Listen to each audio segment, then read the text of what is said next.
So then Teddy Long comes out and says that low blows weren't legal, only chairs were legal. So the match restarts. And then Batista grabs a chair, charges out Undertaker boots him, hits him in the back with a chair, should have hit him harder, gets the tombstone. Undertaker is still the WHC World Heavyweight Champion. Bravo. But I hope Undertaker loses that belt soon, because I do not want, when it comes to Mania time, he's still champ and he has to lose his belt because he's champion. No, no, no. Do not have Undertaker lose at Mania. That is what's keeping WrestleMania alive. Everybody want to know, hey, does Undertaker still got his streak? Everybody wants to see him retire. Hey, he's the guy who retired undefeated at WrestleMania. Not have no respect for Jericho. They think about having Jericho do it because Jericho can brag about, I was the first undisputed champion. I was the first guy to beat Stone Cold and Rock at the same night, and now I'm the guy that beat Undertaker at Mania. No, they even thinking about Cena. No, he's too much of a company guy. He doesn't deserve it. All right, and I'm a little calm now. I'm a little cool. All right. So the next match, sixth match on the card, was Kofi and Randy Orton. All right. Now, if you already heard me say who won this, let me explain. They started off with Kofi looking like he was actually doing a little capoeira. You know, it was cool. I was liking that. You know. Then here comes Orton's butt buddies, his little pigeons, his carrier pigeons, as Kofi said, come and say, you know, that Orton's going to beat you and everything like that. So he says, you know what? You tell Orton. No, forget that. Went to Orton in his face and said, you don't deserve a title shot, and I'm going to prove it tonight in the match. The match was great. Okay, Wrestling 101, great. Spots, only one big spot in this match. Kofi tried to go for an off crossbody. Orton timed it perfectly outside. Great. Okay, but it was all around good match. Kofi hit the Trouble in Paradise, thought it was going to be over, but Randy with his big body, his long arms, got the ropes. All right. Still a little heated, sorry.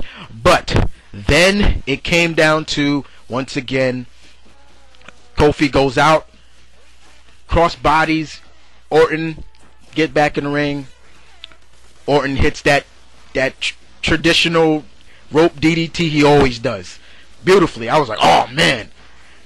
Then Randy got in that corner. So you know what's coming next, right, people?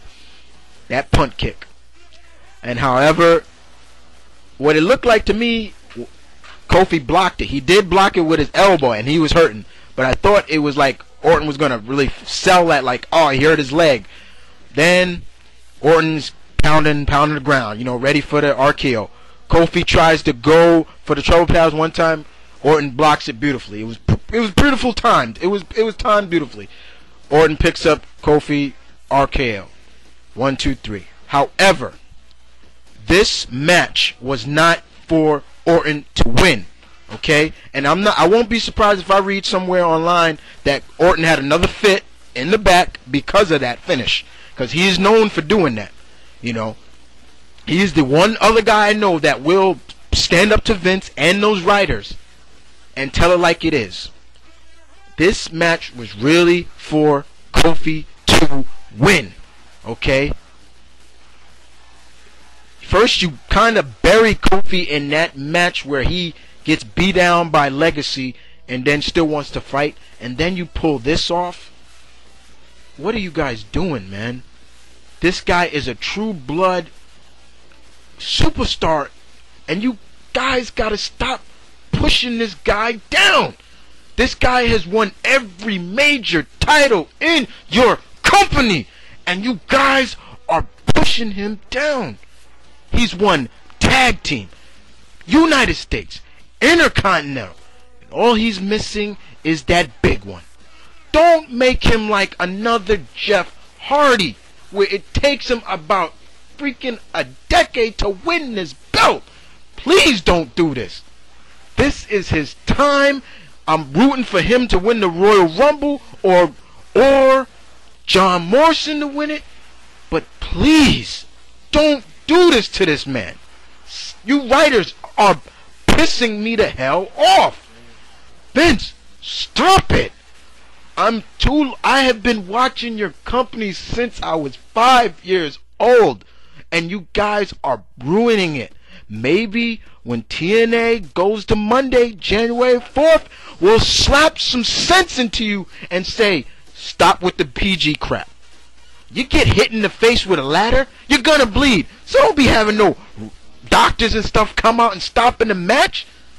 Please.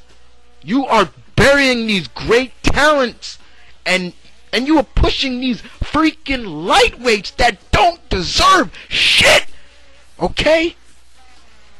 Now, bro, take the mic before I flip out again, please. Next match. No, it ain't no next match. Because I just found out Vince McMahon doesn't find interest in Bryan Danielson. Oh, yeah. Oh, yeah. Are you getting senile in your old age? What you think is a superstar? Sheamus?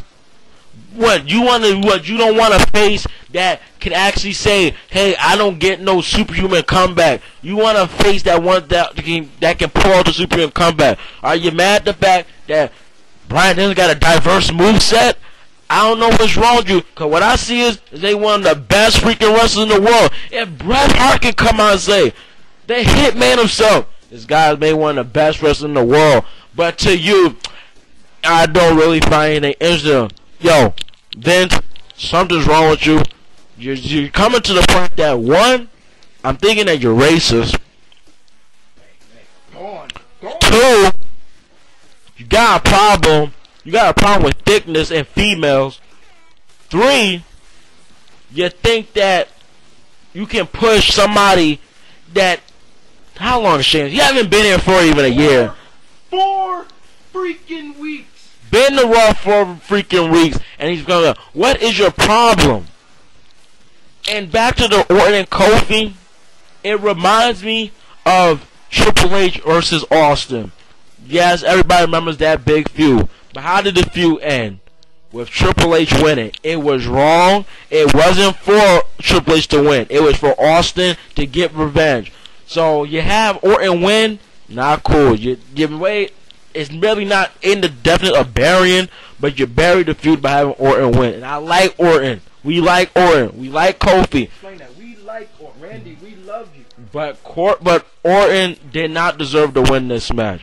Now back to the 7th match. This is what saved the pay-per-view. DX versus Jericho for the Unified Tag Title, bringing some prestige to the tag. When is the last time? If I recall, this is the first time, and do not count the Brother Destruction versus Stone Cold or Triple H at Backlash 2001. Do not count that as saying, oh, that wasn't the first time the tag title was on the line. Because don't forget, the Intercontinental and World and the WWE was on the line. But this is the first time that I recall that the tag team titles by themselves was the main event. Get to the match at hand. Mostly this match was a chair and ladder match at first. Later on, you see Shawn Michaels go in the back. Comes back with a chair. Him and Jericho having a chair fight, like a sword fight. Blocking shots. And then Big Show get with a chair. It's all over the place. False walls of Jericho. False chokeslams. False sweet chins. False pedigrees. Of course a pedigree. You know how many times Triple H messes up that.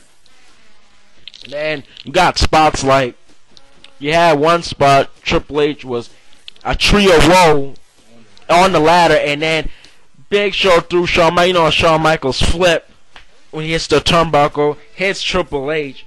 Then another spot was when Big Show actually chokeslammed Shawn Michaels into Triple H, and they fell through the table. And we're thinking that was going to be the finish because there was no sight of DX. And since at one part the ladder got snapped in half thanks to the Big Show, they had Jericho actually had to climb on Big Show's shoulders and try to grab the belt. This is the finish. So next thing you know, Big Show puzzled look. First time I saw that much fear in Big Show's eyes. Okay, he sees Shawn Michaels winding up for the sweet chin. Jericho saying, "Why you stopping? Why you stopping?" So then Shawn Michaels sweet chin Big Show. But the problem was, what was supposed to happen was Big Show, after he hit sweet chin, Jericho was supposed to fall outside the ring through a table. He missed. He hit the edge of the table. So we're hoping that he's okay. Because Jericho, we all know when he's hurt. Okay, he'll start screaming. So then, did the smart thing. Shawn Michaels know he ain't that strong. He used to be. But since Triple H is the power of DX, he held the one half of the one part, the piece of the ladder together, held it up while Shawn Michaels climbed up, and he grabbed the belt. So finally, DX is tag champion. If you had to make a